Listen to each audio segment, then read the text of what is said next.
Now, I was hearing about the game Back 4 Blood a while ago and was a little confused to see that it wasn't made by Valve. The reason for this confusion is because I thought Back 4 Blood was a sequel to the Left 4 Dead series. It's not, but at the same time kinda is. The reason for this is because the company that made Back 4 Blood, Turtle Rock Studio, used to be a part of Valve at one point. Let me explain. So there was a time in the early 2000s where zombies in the media were all the craze for a while. You had the Resident Evil series, you had Dead Rising, you had Dead Space, and the Call of Duty series were starting to have zombies in their game. So in 2004, a studio by the name of Turtle Rock Studio would decide to try to make a zombie game when they were developing the AI for Counter-Strike Source. Oh, believe it or not, the inspiration for this idea would come about because the employees would become frustrated with one another due to how intense the matches would be against one another in the Counter-Strike game. So they made it where the players would have to be in a group together and fight off against terrorists who would run at them with knives. And in order to survive, they would have to work together to increase their chances of winning. They experimented with a gameplay style that had a handful of players armed with weapons being attacked by hordes of enemies armed with only knives. This turned out to be more fun than they expected and decided that they should turn it into the main draw for a video game. So in 2005, development for Terror Strike would begin. As time went on, the game would be renamed Left 4 Dead. Now, as development for the game continued, a company would have their eyes set on acquiring Turtle Rock Studio, and that company would be Valve. So in 2008, Valve would acquire Turtle Rock Studio and rename it Valve South, and then go on to release Left 4 Dead when the game was finished. The game would be released on November 18th, 2008. Now to say that the game did well would be a bit of an understatement, so here are some numbers for you to look at. Valve had stated that the pre-orders for the game had exceeded that of the Orange Box by 160%. The Xbox 360 version would have sold as many as 600,000 copies in 2008 in the US alone. In 2009, it had sold over 3 million copies. And then in 2011, it is stated that the game had sold over 11 million copies. So yeah, the game was a big hit and made the companies plenty of money, but Valve South would have a hard time working in unison with Valve and would go on to become its own company again in 2011. During this split, Valve would maintain the rights to the Left 4 Dead series, but Turtle Rock Studio would be given its company name and logo back. So I imagine it was a little bit of a bittersweet victory for them. They may not have the rights to a popular game that they created, but managed to at least get their independency back, which from what I have read seems to be what Valve wanted for Turtle Rock Studio in the first place and suggested the split, since both companies had different work methods that never really worked well together, but they would still go on to work with Valve as time went on. So I guess they were still on good terms with each other. I guess you could say there was no reason for Turtle Rock Studio to go back for blood. Look, my imaginary therapist says that bad jokes are good for my mental health, so I'm gonna roll with them. Now, when I jumped into this game, it was a style of gameplay and presentation that I was not expecting to see. For example, the cutscenes are very short and drop you straight into the world and you head on your way. After seeing the trailer, which I consider to be the first cutscene of the game because it transitions you straight to the first level, I was expecting to see more cutscenes that would tell the story for me. Nope, this game doesn't tell you the story. You just survive and learn about it from the environment around you, and I found this to be bloody amazing because it increased the immersion level for me greatly. You listen to the conversations of your teammates and learn that the zombies are evolving. You can read messages on the wall that show how people are losing hope and how some people aren't taking this seriously. You see bodies all over the place, some just left behind and some covered up by people. Then the world around you tells you more about the level of destruction that has been going on. Buildings have burned down, vehicles left behind, trains derailed, and airports destroyed so that way no one can escape and spread the virus. And the only time frame you have for how long this has been going on is in the trailer. All this has happened within 2 weeks. That's how bad things have gotten in such a short amount of time. But it's not a complete loss. Now you have some new friends and a new way of releasing some of that stress you've developed from your terrible gambling streaks.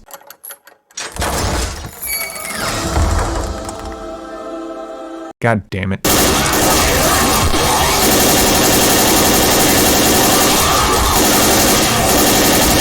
Zombies, nature stress ball. Now at the time this game was being developed, zombie movies were all over the place. You couldn't really go too long without seeing an advertisement for a new zombie movie being released. So the developers decided to run with that. When you do campaigns, you are given these posters on the loading screen. These characters are playing as themselves and the levels are promoted as movies. I found this a neat idea and I loved it.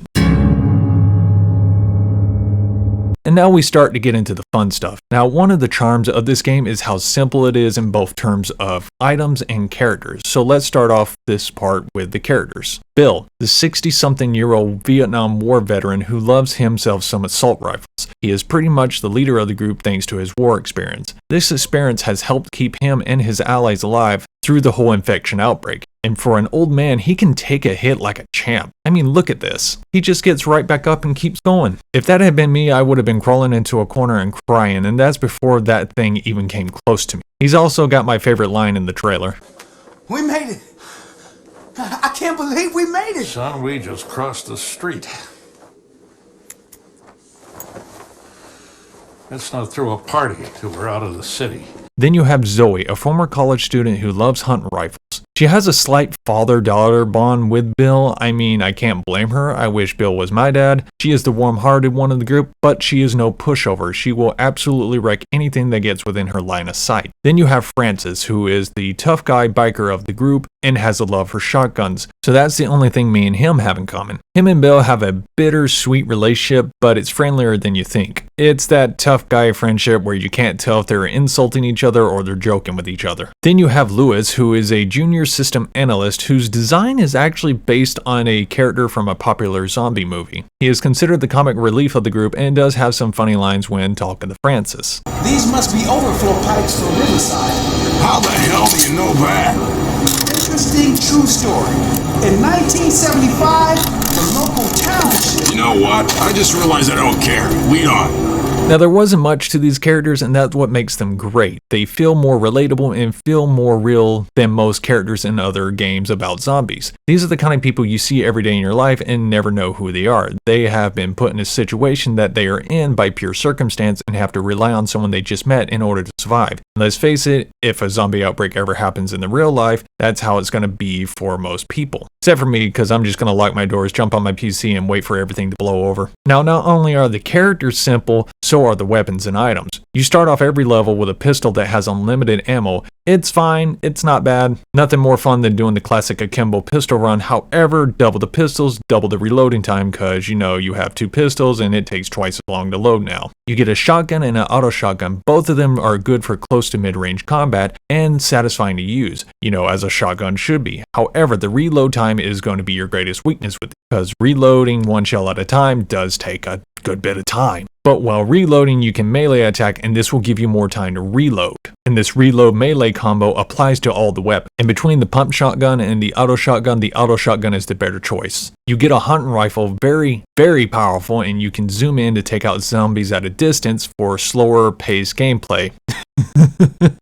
Yeah, slow paced gameplay in this game, yeah right. This gun is great for collateral damage because the bullets can travel through multiple targets, which comes in handy more times than you think because the hordes will come at you from narrow areas. Also, this thing is good for chipping away at special zombies from a safe distance. You get an SMG, does the lowest damage per shot, but it has the highest rate of fire out of all the weapons. This thing is okay to use against the lower level zombies, but against special zombies this thing kinda sucks because it doesn't really have any stopping power against them. I prefer to use this for headshots because it's quicker and headshots are pretty much one hit kill on the weaker zombies. Then you get the assault rifle. Powerful, reliable, and plenty of stopping power. This was my go-to weapon for the eras that allowed me to use this gun. There is a little drawback to using this thing though. So in order to keep this thing from being overpowered and ruining gameplay, you don't get that much ammo for it, and using it in the right moments is key for this weapon. Or you're going to be finding yourself with no ammo and only stuck using your pistol to survive in a horde or worse. And in this game, that sucks. Take that as my personal experience turned into a lesson for you. And you get two types of explosives in the game,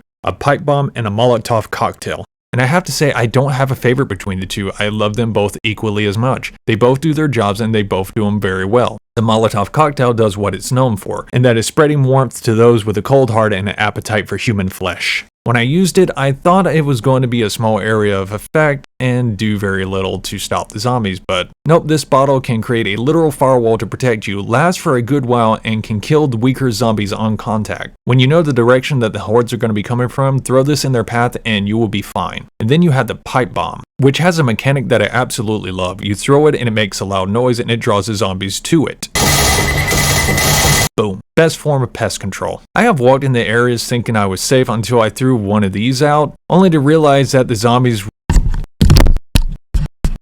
I have walked in the areas thinking I was safe until I threw this thing out, only to realize there were more zombies than I was expecting coming from around corners. Hell, coming from around every corner. Zombies are attracted to this, and it's great for distracting them and lowering their numbers. And now on to the healing items. You get 2 items in terms of healing yourself and your teammates. Medic packs heal a massive chunk of your health, 80% of your health that is missing to be more accurate. So you'll always just be out of reach of 100%. On top of that, these can be rare to come across, so use them wisely. Then you have the pills. You can find these laying about and can use them for a temporary health boost for when you are low on health. However, I said health boost, not health itself. It gives you 50 points of health that slowly ticks away, so now you have a chance of surviving, but that chance slowly ticks away as time goes on. So you better be careful and be quick on your toes.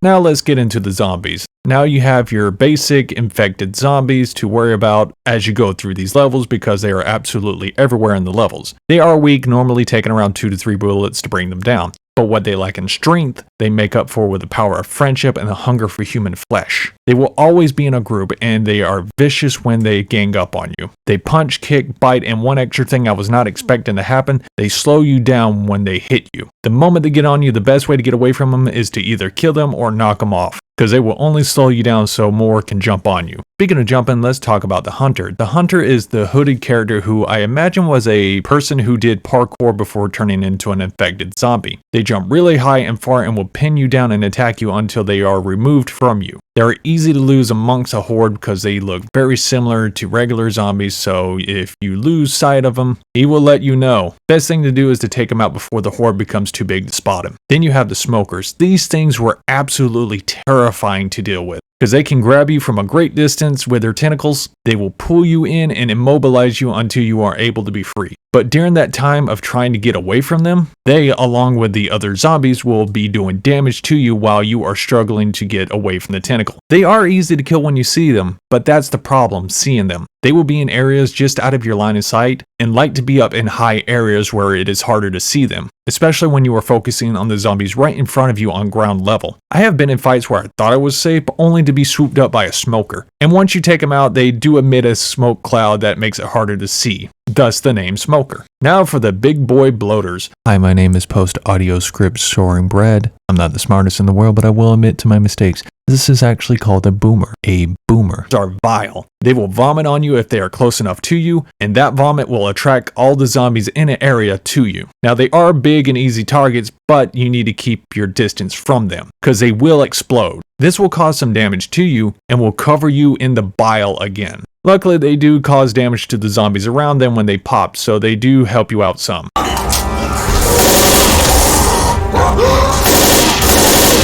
Oh, please be gentle. He was not gentle. He was not gentle at all. And this is the tank. And he is, well, the tank of the bunch. Strong, large, and fast, this thing will give you a good challenge. If you keep your distance from it, it will find something to throw at you. And just a little heads up, he can even throw cars. And he has one hell of a punch. But the one thing that makes him truly scary are corners. Yeah, you see that spot at the side of your room where the walls, the floor, and the roof meet? Fear it, because once he gets you in that spot, he will not let up on you. Please stop, I'm just trying to live my fucking life. And now for the scariest one of the bunch, the witch. She is scary. How scary is she? This is how scary she is.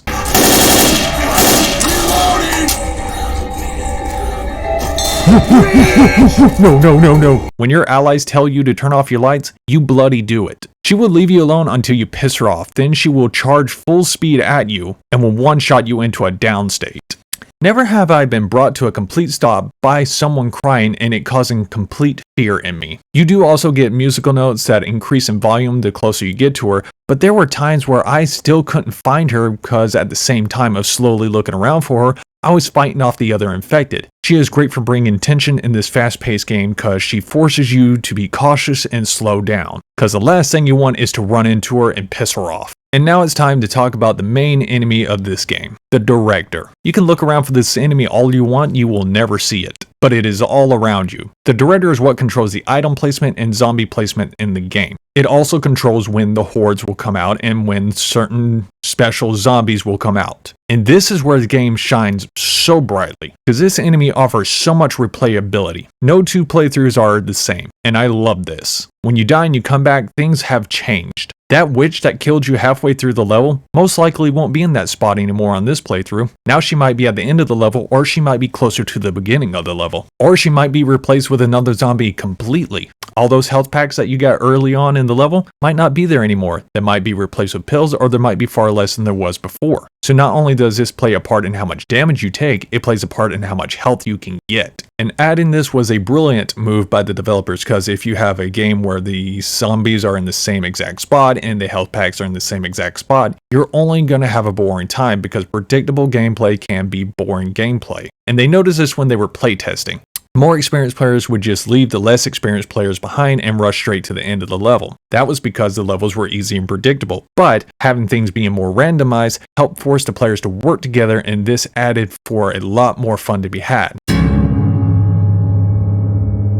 Now, I will say that I had a very fun experience with this game, and I can't wait to try Left 4 Dead 2, because they only improved on the mechanics from here. I know the online aspect of this game is its bread and butter, but I didn't have that much luck with it looking for games to play when I was doing this script. I did come across a few servers here and there to play on, and I did have a lot of fun, but I'm not surprised I didn't come across that many. I mean, this game is 14 years old. I personally like playing the versus mode. To my surprise, I had the most fun playing as the bloater. Just running around being a fat sneaky boy and vomiting on everyone. To have them swarmed by zombies was satisfying. And being in the driver's seat of the tank was an absolute rush. And I gotta say, I love the level of detail they went into when doing the zombies. And I wish I mentioned this earlier in the video. I found out that they had over 100 falling animations done for the zombies. And I like this because it led me to believe that I didn't really finish off a zombie, because some of the death animations look like they still going on. And this would lead me to pump more ammo into them, thus wasting my ammo. It's little details like that that I love, because it helps include so much immersion level to the game. And if you haven't played this game, I'm going to say go ahead and give it a try before you jump into Left 4 Dead 2. And if you have some friends, let them know, and y'all can try the co-op gameplay in the campaigns or the versus mode together. Trust me, you're going to have fun playing as a zombie.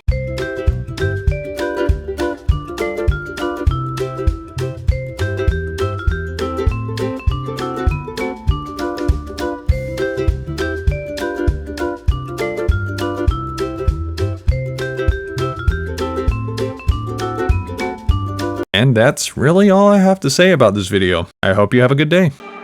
Yeah.